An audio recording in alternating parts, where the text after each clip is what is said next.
Ladies and gentlemen, put your hands together. Keep it going strong for Yusef Bunchy Shakur.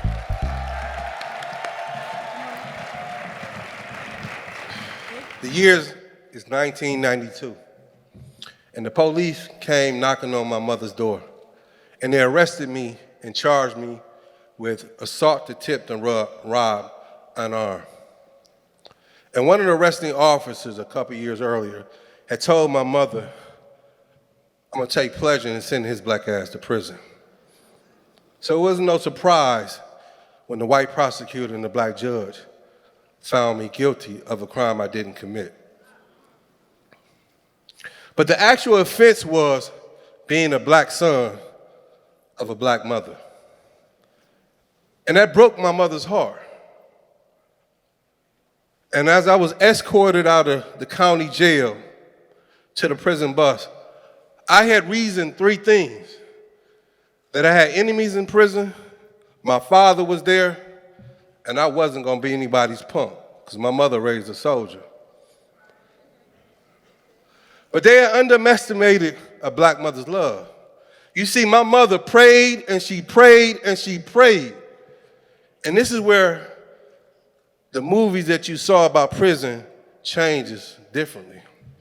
You see, my mother's prayers was answered because in prison, I met my father. And out of that relationship that him and I built, changed the trajectory of my life. You see, our relation started through letters.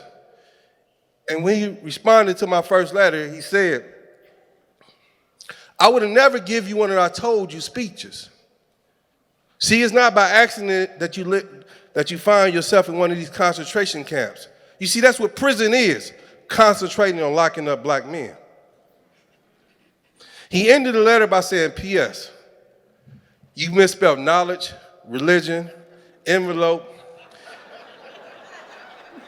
If you ain't got a dictionary, get one. I would go on to serve 9 years in prison.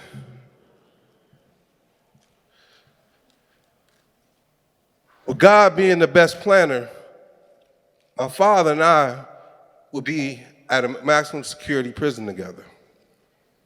And he looked at me in our eyes when we had the first chance to be around each other, and he told me that the greatest gift that a father can give his children is his precious time. But up to this point, I've neglected you and given you my time.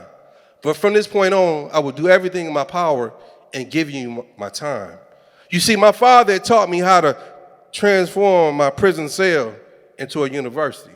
You see, he had painted in my mind a beautiful picture of what a black man should be. And in that cell, I found myself reading this book called Black Women in White America. And when I finished reading that book, I had cried myself to sleep. Because I had realized if I had died at the age of 19, my legacy would have been a gang member. And I had betrayed my mother, my grandfather, my grandmother, everything that would have meant to be black in America. Before I left prison, my father and I had an opportunity to be together one more time. And this time he had tears in his eyes and he said to me, son, you see, they can keep the lion caged, but the cub must go free. And when the cub goes free, part of the lion goes with him. So even though my father's going on his 40 years from prison, you see him in me today on this stage. I left prison January of 2001. And I realized the only thing that was going to separate me from a bum on the street was my family support. Because as I tried to integrate back into an unforgiving society as a black man, I found it very difficult to find employment.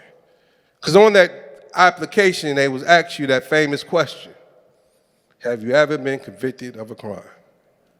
And I would check it, and I wouldn't get the job.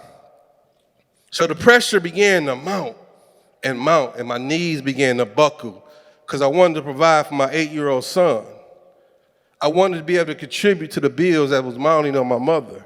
So I ended up resorting back to some old behavior patterns of getting in the streets and hustling. Right? Now I remember I'm selling this guy this package and he telling me, man, either you're gonna sell me the package or you're gonna save my soul. You can't do both, bruh. And that night I looked at myself in the mirror and I said, I can't afford to break my mother's heart again. I can't afford to abandon my son again. And I dug deep, because that's what my mother always done.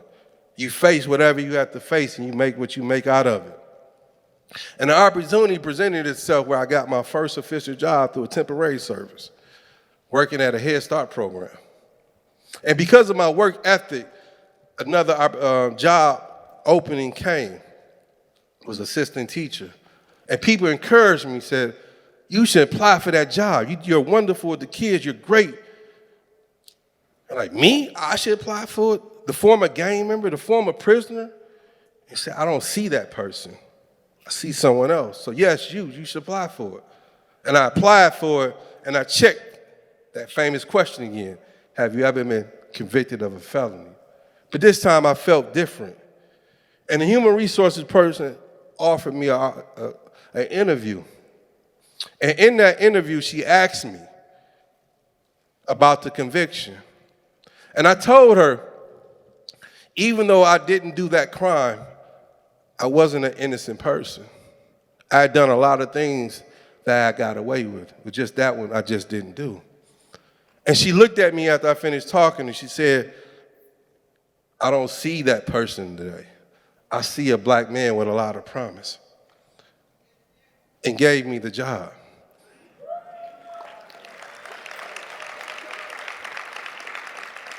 So it was there that I began to cut my teeth as an organizer and as an advocate. And I went back in my neighborhood, and next to my mother's house, there's a lot that my grandfather had bought. And I began to organize what's now going on 17 years, an annual backpack event in my community. So the place that I brought shame and dishonor to as a gang member, now as a man, I'm bringing pride and honor and integrity back to my community.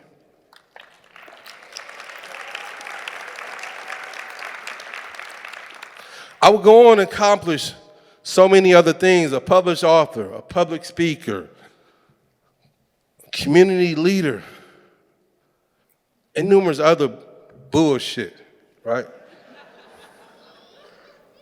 But I realized on January 25th of last year, when I lost my mother, and when I wanted to go to war with God, and I sat and I reflected that my greatest accomplishment was healing my mother's broken heart and coming home and her having to not worry about someone's trying to shoot her son, her not looking on the news and wondering was she going to see that someone had done something to me or I had done something dumb.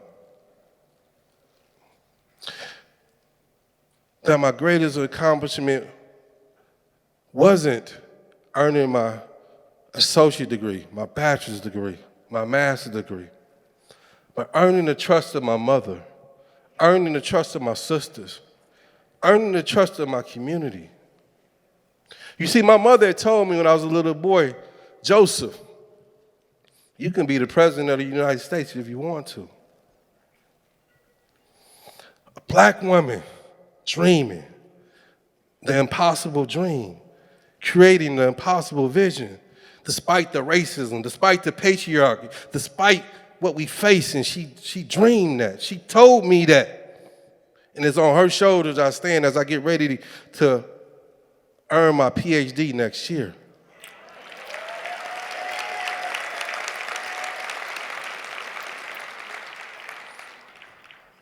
You see, I told you if I had died at the age of 19, what my legacy would have been there. So Wednesday, I just turned 50.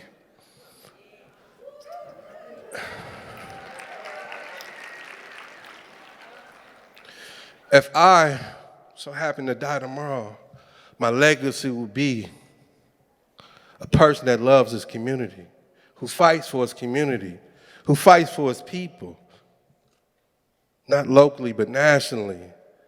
So understanding, like, to understand who I am, I had to better understand who my mother was. Because it's through my mother that I came into this world.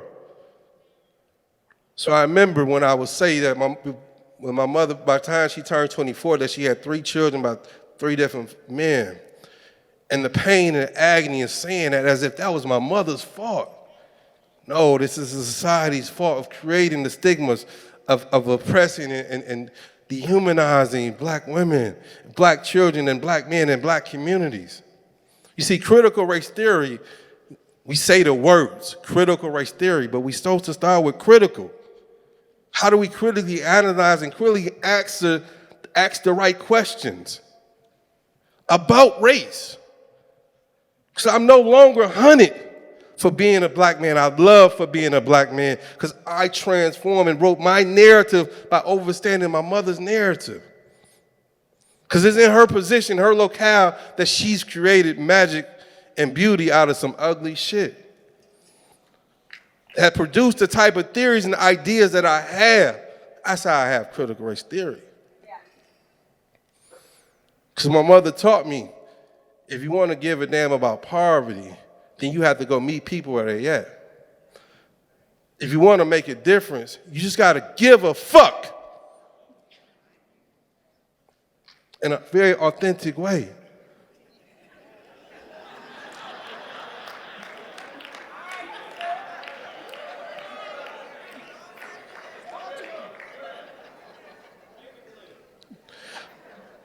So it was an honor and pleasure coming behind 2 phenomenal black women who reminded me of the phenomenal black woman who gave birth to me, whose legacies have created the beauty that we stand in, the world that we stand in, right? And it helped shapes me to understand that for Yusef Bunchy Shakur to achieve what he can achieve, he couldn't have done it without Ava Joe.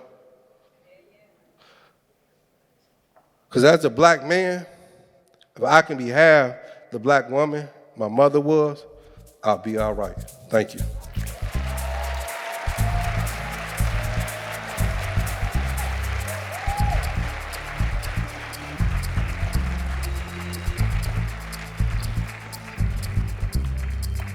Soon to be Dr. Yusef Bunchy Shakur.